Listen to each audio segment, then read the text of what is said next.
冰爽清凉还糯叽的凉糕，一口拉丝，香甜软糯，我不相信你不爱。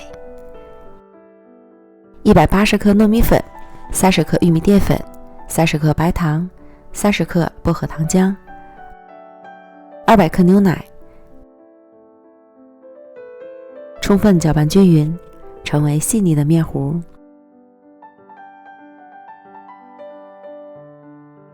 倒入到耐热的容器里，上锅蒸熟，水烧开后蒸25分钟。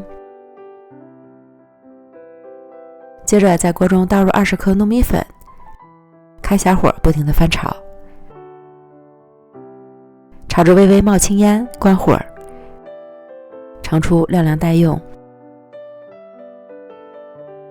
取出蒸熟的糯米糊，加入15克黄油，摊开冷却，融化黄油。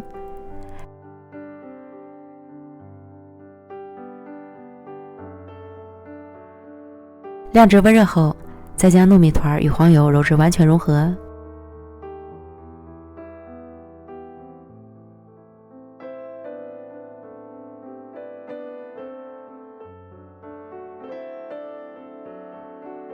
给它移到案板上，继续将糯米团揉至有延展性且变得光滑。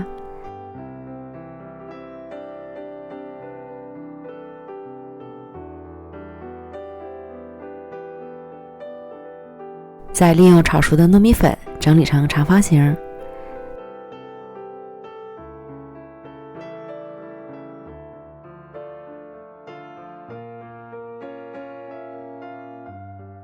最后按照自己喜欢的大小切块，美味即成。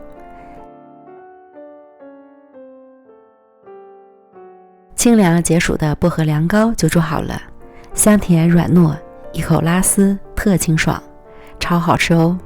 朋友们，赶快安排起来吧！美食天天更新，咱们明天见，拜拜。